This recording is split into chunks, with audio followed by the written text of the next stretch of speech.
안녕하세요. 부산부동산 수사입니다. 12월 2일 1일 브리핑 해보도록 하겠습니다. 나는 저점에 잘 잡았지롱. 언제까지 고민만 하고 있을래? 실거주 한 채는 언제라도 사야지. 라는 말들 들어보셨죠? 저는 잡지 않았어요. 요런 글에 좀 자극받고 요런 분들 계시죠? 자, 대구에 제가 오늘자 제목으로 붙여본 내용이에요. 1년 전에 모습과 지금의 모습이 별반 차이가 나지 않는 그런 지경으로 다시 가고 있습니다. 물론 그때는 고가격의 아파트, 중가격의 아파트, 저가격의 아파트 중에서 이렇게 비싼 아파트들의 큰 하락을 목격하는 시기였다면 지금은 이 저가격의 아파트에서 급락이 나타나고 있어요. 물론 지금 제가 언급해드린 요 제목에 나온 아파트들은 다 중고가의 아파트들. 여전히 30% 이상을 하락하고 있는 아파트들만 목록을 쭉 모아봤어요. 거의 2건 중에 한 건은 이런 상태로 거래가 이뤄집니다. 작년 12월달 이때랑 지금이랑 분위기가 비슷해졌어요. 올해 1월달, 2월달 규제가 1월달 규제가 나오기 전에 아주 거래량이 많지는 않았어요. 아주 저가격에 잡은 사람들 물론 있어요. 지금보다 더 낮은 가격에 잡은 사람들이 있어요. 근데 그것은 소수에 불과해요. 그런 선동에 굳이 안 넘어가도 되겠더라. 부산은 낙폭을 키워가고 있습니다. 이게 심할 때는 수도권 같은 경우에는 마이너스 1%도 넘어갔어요. 주간 기준으로. 0.0 몇 퍼센트 이거 아무리 많이 누적돼봐야 몇 퍼센트 되지는 않아요. 분양권 매도 물량 1689건 부산 연초 대비 계속 늘어나고 있습니다. 연초 저점 대비 분양권 매도 물량이 2배나 쌓여 있어요. 동네별로 안 늘어나는 동네가 없어요. 동네별로도 연관지어서 한번 살펴보시고요. 우암동이 특히 많이 늘어나는 모습 보여줬네요. 부동산 매수 심리 11.3 바닥이죠. 과거처럼 이렇게 폭등이 나와주는지 지켜보고 있었지만 매수 심리는 전혀 개선이 되지 않더라. 어마무시한 매도세에 눌려서 매수세라는 것이 자취를 감췄다라고 보는 것이 맞을 정도입니다. 거래량이 월 기준 2,000건을 넘어간다. 부동산 시장 거래가 원활히 잘 되는 것 같죠? 아니에요.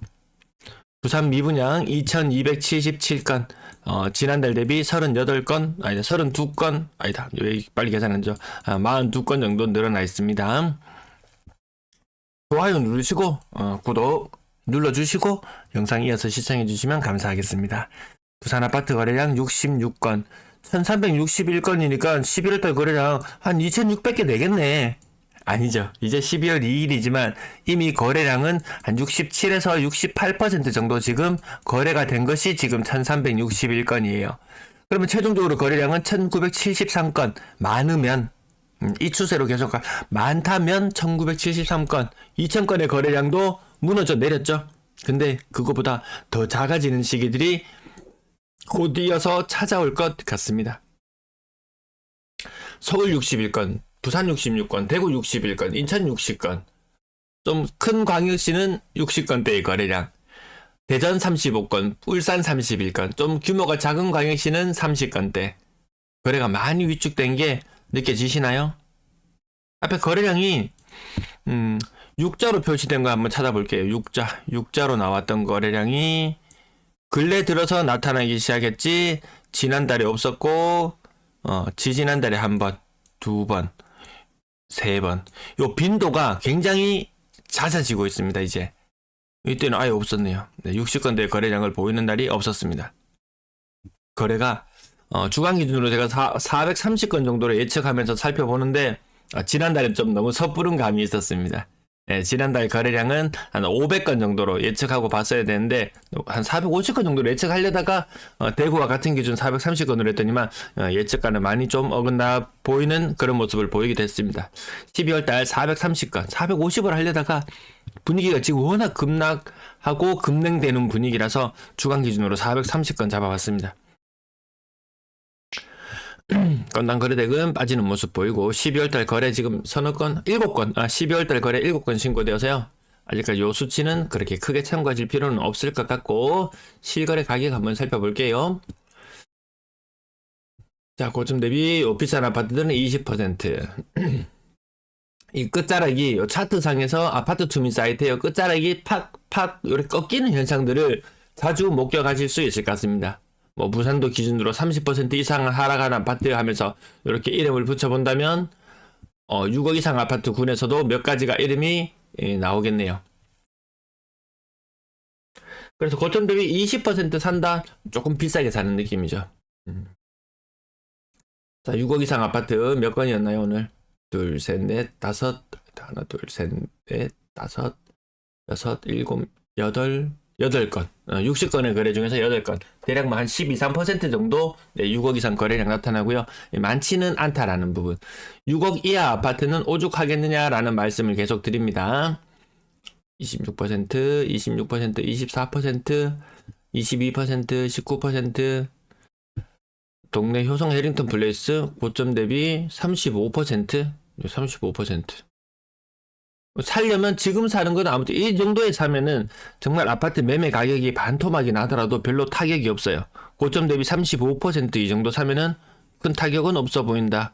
근데 고점 대비 20%, 25% 하락했는 가격에 매수를 했다면 와, 많이 떨어져서 샀다. 이런 느낌일 텐데요. 또 그만큼의 하락을 내가 경험한다면 아플 수도 있을 것이다. 네, 그런 부분 한 번씩 말씀드리고, 꼭 사야 한다면 부산 기준으로 지금 평균적으로 어제 말씀드렸다시피 마이너스 27% 정도 하락하는 느낌인 가운데, 지금 어쩔 수 없이 그래 사는 경우를 제외하고는 조금 더 할인율이 적용된 가격 충분히 나오더라. 56대 SK뷰, 이건 뭔가요? 뭐 반토막 거래?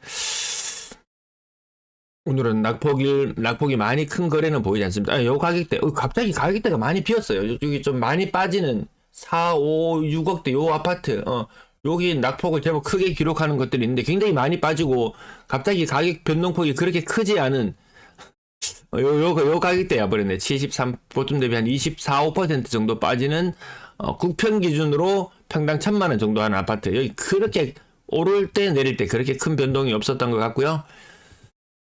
연지자의 2차 5억 1천까지 갔던 것이 3억 3천. 웬만한 아파트 정말 2억씩 빠졌다는 느낌 많이 드실 거예요. 네. 거래, 직거래 있었고요.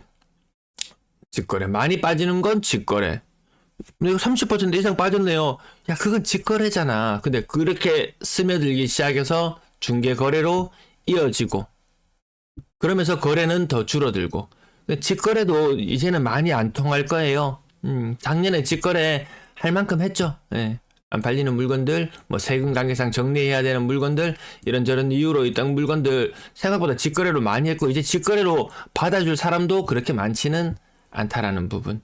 규제 해제는 웬만한 거 다 되었어요. 일부 좀 남아있는 부분들이 있긴 하지만 그것을 푼다고 해서 시장이 엄청난 파급력을 가져올 것인가 라고 봤을 때 그럴 것 같지는 않다. 그럼 총선 이후에는 어떤 길로 갈 것인가? 이 다 죽어버린 거래량 살릴 수 있을까요? 뭐 재건축을 완화해주고 뭐 해주면은 다시 살아날 수 있을까요? 부동산 시장이? 오늘은 많이 급락하는 요 가격대는 보이지는 않았네요.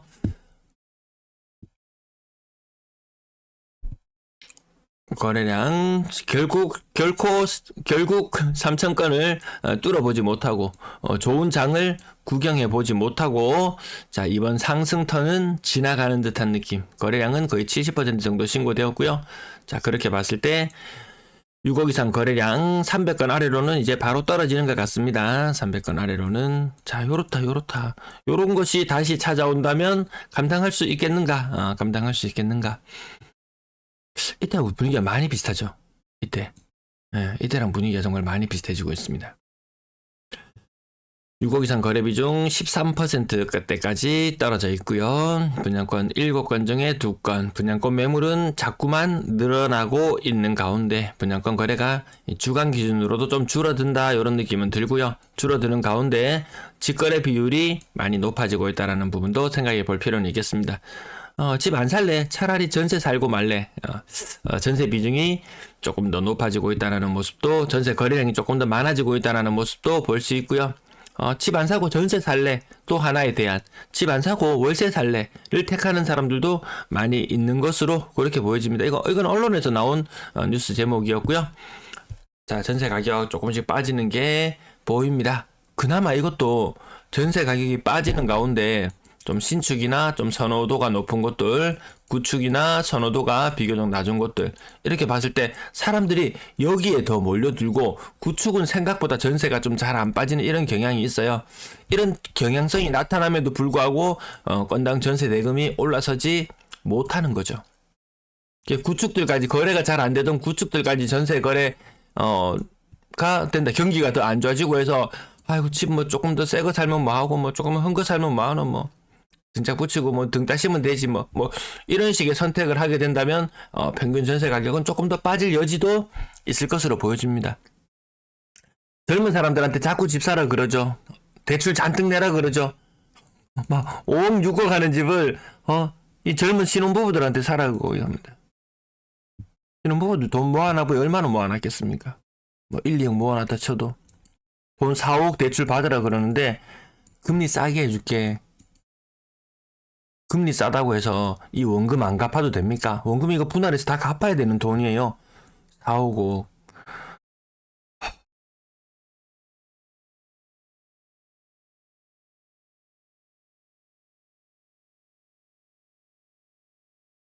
네, 여기까지 준비한 내용 마칠게요. 시청 감사합니다.